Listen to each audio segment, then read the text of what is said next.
Assalamualaikum warahmatullahi wabarakatuh. Mari kita buka pembelajaran hari ini dengan melafazkan basmalah. Bismillahirrahmanirrahim. Hari ini kita sudah masuk tema pahlawanku, subtema 1, perjuangan para pahlawan, pembelajaran 1-4. Materi hari ini tentang air langga, sifat-sifat cahaya dan manfaatnya, sila keempat Pancasila, lagu Maju Tak Gentar, dan yang terakhir tentang Raja Bala Putra Dewa. Jangan di skip ya videonya ya, tonton sampai selesai karena banyak materi penting yang akan disampaikan.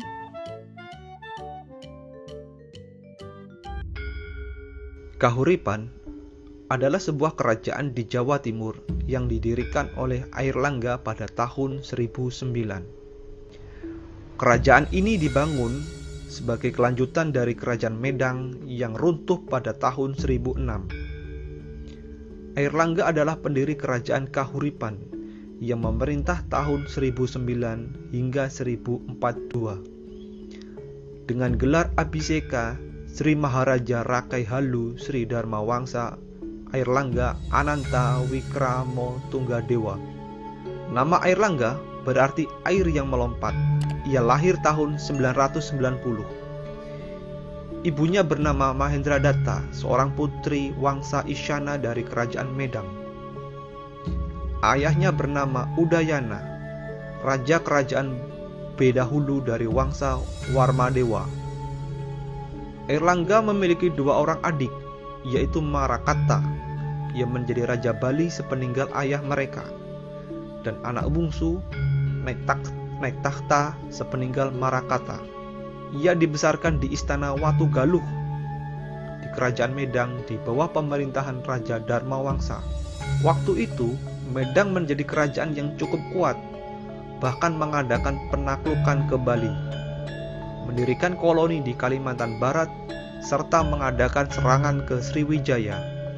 Menurut Prasasti Pucangan, pada tahun 1006, Airlangga menikah dengan putri pamannya, yaitu Dharma Wangsa Teguh atau saudara Mahendradatta di Watan, ibu kota Kerajaan Medang.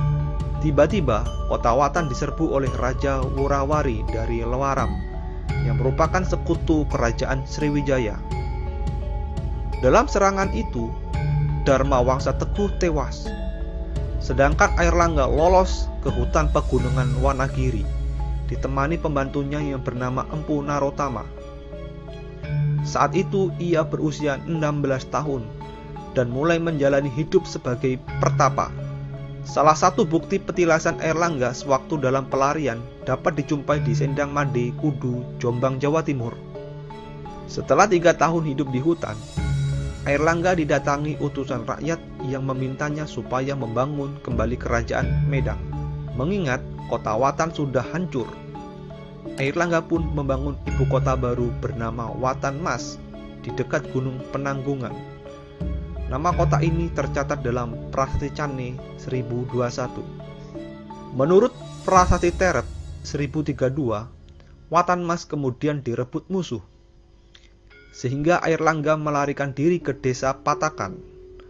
Berdasarkan Prasasti Kamalakian atau 1000 tahun 1037, ibu kota kerajaan sudah pindah ke Kahuripan di daerah Sidoarjo sekarang. Menurut Prasasti Pamwatan 1042, pusat kerajaan kemudian pindah ke Daha, daerah Kediri sekarang. Berita ini sesuai dengan naskah Serat Calon Arang yang menyebut Airlangga sebagai Raja Daha. Bahkan negara Kertagama yang juga menyebut Airlangga sebagai Raja Panjalu yang berpusat di Daha. Ketika Airlangga naik takhta tahun 1009, wilayah kerajaannya hanya meliputi daerah Sidoarjo dan Pasuruan saja. Karena sepeninggal Dharma Wangsa Teguh, banyak daerah bawahan yang melepaskan diri. Mula-mula yang dilakukan Airlangga adalah menyusun kekuatan untuk menegakkan kembali kekuatan Wangsa Isyana atas Pulau Jawa. Pada tahun 1023, Kerajaan Sriwijaya yang merupakan musuh besar Wangsa Isyana dikalahkan Rajendra Choladewa, Raja Cholamandala dari India. Hal ini membuat Airlangga merasa lebih leluasa mempersiapkan diri menaklukkan Pulau Jawa. Yang pertama dikalahkan oleh Airlangga adalah Raja Hasin. Pada tahun 1030, Airlangga mengalahkan Wisnu Prabawa, Raja Wuratan, Wijayawarma, Raja Wengker, kemudian Panuda Raja Lewa. Pada tahun 1031, putra Panuda mencoba membalas dendam, namun dapat dikalahkan oleh Airlangga. Ibu kota Lewa dihancurkan pula. Pada tahun 1032, seorang raja wanita dari daerah Tulungagung sekarang berhasil mengalahkan Airlangga. Istana Watanmas dihancurkannya. Airlangga terpaksa melarikan diri ke desa Patakan ditemani Mapanji Tumanggala. Airlangga membangun ibu kota baru di Kahuripan. Raja wanita dapat dikalahkannya. Dalam tahun 1032 itu pula Airlangga dan Empu Narotama mengalahkan Raja Wurawari, membalaskan dendam Wangsa Isyana. Tahukah kalian apa yang digunakan para pejuang ketika melakukan perang gerilya ataupun melakukan perjalanan di malam hari? Mereka menggunakan obor sebagai alat penerangan. Mengapa kita membutuhkan cahaya? Lalu mengapa pada malam hari cahayanya tidak seterang pada siang hari? Mari kita pelajari tentang sifat-sifat cahaya. Sifat cahaya yang pertama adalah cahaya merambat lurus.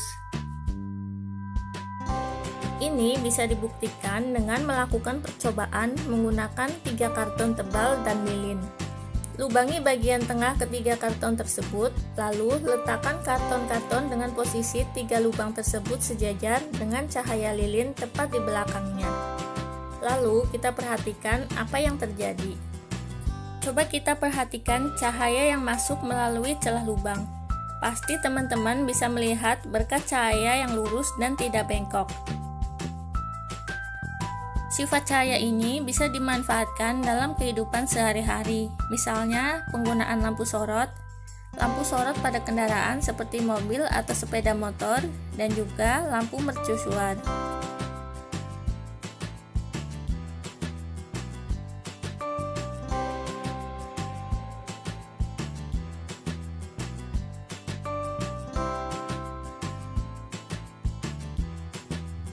Lalu, sifat cahaya yang kedua adalah cahaya menembus benda bening. Untuk membuktikannya, kita bisa melakukan percobaan menggunakan cahaya matahari atau cahaya senter, gelas atau benda-benda transparan. Letakkan gelas seperti pada gambar, lalu arahkan cahaya ke tembok berwarna putih. Perhatikan apa yang akan terjadi.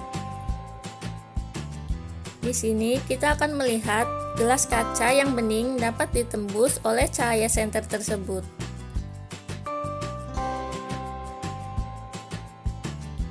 Sekarang kita mau lanjut ke sifat cahaya yang ketiga, yaitu cahaya dapat dipantulkan. Sifat cahaya yang ketiga ini bisa kita buktikan dengan melakukan percobaan menggunakan cermin datar dan juga senter. Coba kita pantulkan cahaya senter menggunakan cermin. Ketika cermin terkena cahaya, maka cahaya tersebut akan dipantulkan. Jenis pemantulan dibagi menjadi 2, yaitu pemantulan baur dan pemantulan teratur. Pemantulan baur terjadi ketika cahaya mengenai permukaan yang tidak rata atau bergelombang.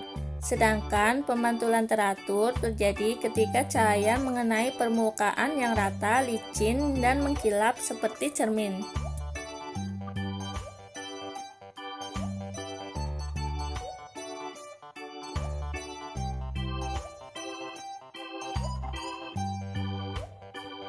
Kemudian, sifat cahaya yang keempat adalah cahaya dapat dibiaskan. Pembuktian sifat cahaya ini bisa kita buktikan dengan melakukan percobaan menggunakan pensil dan juga gelas yang diisi air. Masukkan pensil ke dalam gelas yang berisi air tersebut, lalu kita amati apa yang akan terjadi. Jika jika kita lihat dari sisi samping luar gelas, maka pensil akan terlihat seperti patah. Hal ini terjadi karena adanya peristiwa pembelokan cahaya setelah melalui medium rambat yang disebut dengan pembiasan cahaya.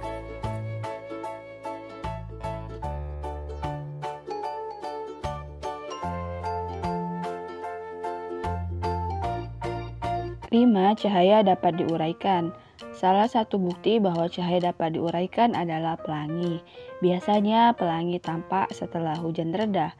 Pelangi berasal dari cahaya putih matahari yang mengalami penguraian oleh titik-titik air hujan menjadi 7 warna, yaitu merah, jingga, kuning, hijau, biru, dan ungu. Manfaat cahaya. Pernahkah di rumahmu mengalami mati listrik? Tentu rumah akan menjadi gelap. Nah, selain sebagai penerangan, cahaya juga berguna untuk hal-hal berikut ini. 1. Cahaya dapat digunakan dalam bidang medis. Contohnya adalah sinar X yang digunakan untuk melakukan ronsen, sehingga penyakit di dalam tubuh dapat terlihat. 2. Cahaya digunakan sebagai satuan untuk mengukur jarak antar benda antariksa. Satuan tersebut dinamakan tahun cahaya. 3. Cahaya digunakan dalam industri makanan. Misalnya, sinar gamma yang dapat membunuh bakteri sehingga makanan menjadi aman untuk dikonsumsi. 4.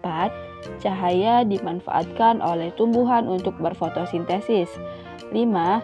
Cahaya juga dimanfaatkan sebagai pengering saat menjemur pakaian. Banyak lagi manfaat cahaya yang lainnya. Selanjutnya kita akan belajar tentang sila keempat Pancasila, yaitu kerakyatan yang dipimpin oleh hikmat kebijaksanaan dalam permusyawaratan perwakilan. Sila keempat ini lambangnya adalah kepala banteng. Banteng ataupun lembu liar merupakan binatang sosial, sama halnya dengan manusia yang dicetuskan oleh Bung Karno, di mana setiap pengambilan keputusan yang dilakukan secara musyawarah, kekeluargaan, dan gotong royong merupakan nilai-nilai yang menjadi ciri bangsa Indonesia. Jadi itulah kenapa pada lambang sila keempat Pancasila ini adalah gambar kepala banteng. Di halaman 19 ini ada contoh-contoh sikap yang menggambarkan sila keempat Pancasila. Misalnya di sini menjunjung tinggi harkat dan martabat manusia, menjamin dan memperkokoh persatuan dan kesatuan dalam hidup bersama. Dan bisa anak-anak baca sendiri ya di halaman 19, ini dalam kehidupan bermasyarakat. Lalu di halaman 20 ini dalam lingkungan sekolah, misalnya membiasakan diri bermusyawarah dengan teman-teman dalam menyelesaikan masalah. Ini pokoknya dalam lingkungan sekolah ya, kaitannya dengan musyawarah dan pengambilan keputusan secara bersama-sama. Bisa anak-anak baca sendiri di halaman 19 sampai 20.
Kerajaan Sriwijaya, anak-anak, merupakan salah satu kerajaan Buddha yang paling kuat di zamannya anak-anak, dengan raja yang paling terkenal yang dapat mencapai puncak kejayaannya adalah Raja Balaputradewa. Tahukah kalian anak-anak, Balaputradewa menjadi raja di kerajaan Sriwijaya sekitar tahun 850 Masehi. pada saat itu kerajaan Sriwijaya mencapai puncak kejayaannya, puncak keemasannya dalam berbagai bidang, ada ekonomi, pendidikan, dan kebudayaan. Nah, Bala Putra Dewa ini berjuang membangun armada laut yang kuat. Tindakan itu anak-anak bertujuan supaya jalur pelayaran di wilayah Sriwijaya menjadi aman. Banyak pedagang merasa aman ketika singgah, sehingga peningkatan ekonomi diperoleh dari pembayaran upeti, pajak, maupun keuntungan dari hasil perdagangan. Dengan demikian, Sriwijaya berkembang menjadi kerajaan yang besar dan makmur.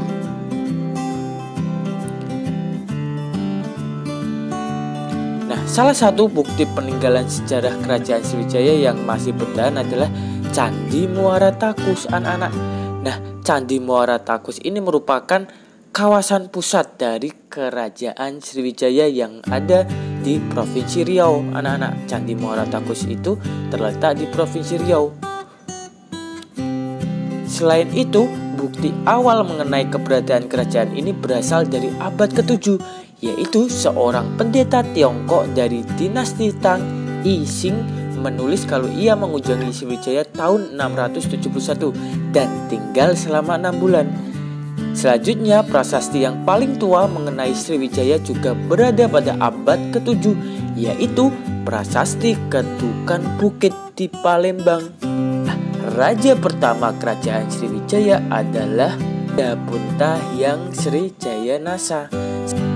Sriwijaya anak-anak sudah menguasai hampir seluruh kerajaan Asia Tenggara, di antaranya Jawa, Sumatera, Semenanjung Malaya, Thailand, Kamboja, Vietnam, dan Filipina.